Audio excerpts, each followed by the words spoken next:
Hey, it's Scotch Test Dummies. I'm Scott. Bart. Aberlour 16. It's been around for a while. We've never tasted it. Ooh, I like Aberlour. I like how you said Aberlour. It's like you were almost having Aberlour. Aberlour. You shout. We're going to test it. Speyside sherry style. Sounds wonderful.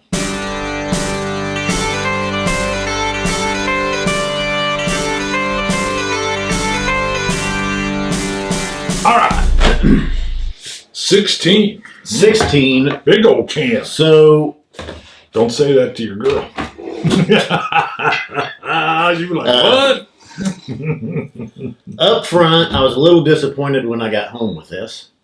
When you got home? Yeah. I hadn't looked. Now, I just caught a little whiff of it. Oh, I haven't whiffed. Disappointed. This is 40% ABV. Oh, yeah. Now, yeah, we see that with 10-year-olds, 12-year-olds, the entry-level bottles. Most of the time, the upper-level releases get a little bit higher. ABV. They bump them up, maybe 43, 45, 46%. Yes, 43 is generally like, yeah. I think even 40. If you look at most, anything over the 12-year entry bottling, most places are probably doing 45, 46%. Sure.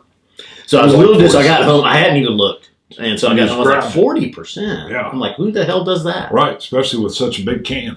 Yeah. Smells good. It does. Yeah. It's got a nice nose. So Aberlour is sherry. They do some, it's kind of it's not a sherry bomb. Usually, lighter sherry influences, things like that. So, and I can smell it's got a nice, sweet, fruity nose. I could smell it when you were pouring it, actually. Very fruity. Almost like a little cherry rind. A tart, tangy, fruity. Yeah, tang. Almost more tropical type notes. But spot on. Berries and cream. Tart, tropical, little banana. Mango. Yeah. I'm in already. Yeah, I noticed.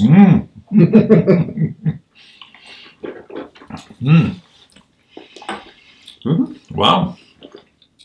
A little bit of that tangy fruit carries over on the open. Come back to the middle. Oh, it's got a real nice, like, spice. What is that? It's like a cumin finish. I don't know about cumin. There's some cinnamon, some nutmeg. I got caramel right up front. A nice creamy caramel. Milk chocolatey, fruity. Really nice palate overall.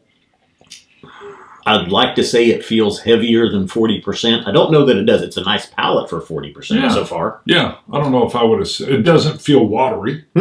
So, and I think I did get nutmeg in the finish there. A little nutty, sweet, creamy finish with some nutmeg. Now I want to try cumin raw. Just make sure I'm on the spot. Be like, you're right, I wasn't cumin. A creamy marshmallow fruit tart, baked fresh. Almost like a croissant with some berries on it. Marshmallow type cream. That holds up quite well. I think if I didn't know it was 40, I'd think it was maybe even 46. It doesn't feel watery to me. It's got a lot of flavor kicking around. It's got a lot of flavor. Very nice. I think 16 years is nice here. Some of the oak tannins are kind of kicking in. The finish does hang around a little bit. Not a lot of depth with it, but it's nice. It's definitely, I think, at this ABV, maybe that's allowing a lot of this to show. Yeah. Sometimes a higher ABV can kind of compress everything and mute it, and then you add water and you bring it down, and then... We're going to see if the water destroys. You ready? Yeah, I am. Let's do it. Destroy it. No, that was a little. Yeah, that was a little drop. Man, Come on, give me that. Bam. Yeah, that's all right. That's enough? Yeah, all right. We'll see. Because on occasion, sometimes water opens it up, sometimes it drowns it out. I'm nervous. Nervous? Nah. It just may have drowned it at 40. I would say slight tobacco. Very, very, not real heavy. Probably a little bit coming through from the sherry. Little bit of tobacco and leather. Not much. More light, citrusy, fruity. Water actually changed it a little bit. I get a little bit more of the wood coming through. I would sip this neat. Almost a touch of like a lacquer wood finish, but a little more spice. Cherry wood. Okay. I don't know how cherry wood tastes, Me but neither. you said this was like wood. Yeah, I get more cumin. More cumin. I'm in the wood shop working with cumin some cherry. Or cumin. Yeah, cumin. Cumin. You say cumin. I say cumin. That's it. I say Aaron. You say Aaron. Yeah, I think neat here. Water didn't change. I don't think I'm getting anything different. It almost. I feel like it's more wood with the water. Really makes it feel 40%. Okay. The water. Yeah, it's a little more weak, obviously, with the water touch, but I feel like I get a little more wood because I'm not generally a fan of tasting more oak, and I feel like I'm tasting more oak. I think so. Mm-hmm. Yeah, I might agree with you on that one. I mean, it's not bad. I don't that often, but when I do. That's true. When you agree, you double down, baby. Speaking of oak, we have little bamboo toppers in case you didn't want to finish it. You can just do that. Look at that. Marketing. All right. So. Let's see if there's anything groundbreaking Big cap. on the can. Big can, big cat. It was Aberlour was born in the Speyside village of Aberlour. Shocker. Made with local spring water from the Ben Rennis and barley now locally sourced from the fields near our distillery. Here it says their craftsmen carefully pair the whiskeys together to create a smooth, full-flavored with just bolded the right balance of fruitiness and oakiness. I do get fruitiness and oakiness. I'm not sure it's carefully. I think it's a dump. Oh. Like, dump it carefully.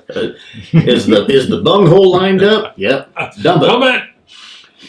We mature the single malt in 2 different casks, Yeah. American oak and Spanish sherry. Ooh. So it's kind of a double maturation. Okay. And it's like I say, not a sherry bomb here, but nice sherry influence. Probably even a little heavier on the sherry for a double maturation. I mean, sometimes we look at these and it's a lot lighter sherry influence. A little bit heavier here, but not sherry bomb. Sometimes I can't pick out the sherry at all. Here I do get a little bit of what I think is that fruitiness in there. Yeah. What else is the marketing say? Just blah, blah. Blah, blahs. The deed is in the tasting, is the last note on the back of the can. The deed is in the tasting. I like it. It's good. It's 87 for me. It's a little light. Yeah, 87. 88. Okay. 88. It's tasty. I'm a little curious. The 16 is probably going to make it expensive, and I wouldn't buy this if it's expensive. Not too bad anymore for a 16. 120. Ooh, yeah. See, I wouldn't do that. If they figured out, okay, we brought it in low. I know it's a 16, but it's going to go for 80. Okay. That would be 12-year-olds are $80 now. Well, they're out of their mind. Scotches. Jeez. It's terrible. I don't like where the world has come. I don't like it. It's good. I don't regret buying it for that, but I probably wouldn't buy another. I suppose if you're newer into whiskey, this is a great whiskey. It's lighter, it's sweeter. It's not the base offering. It's not the 12-year. It's not a 10. It's not a 12. It's a 16. It looks good on the shelf, and you're getting into whiskey, and you want to spend that much. I think it's a great whiskey for that.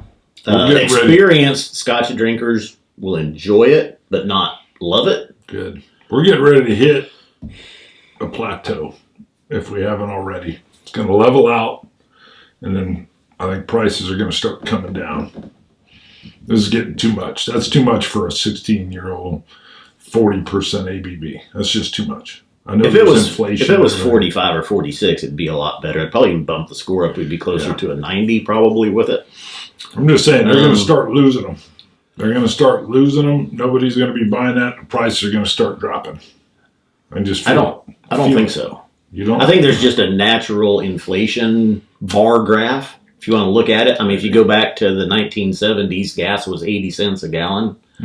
Homes were $15,000. Cars were $4,000. Does anything drop back to that level? Gas.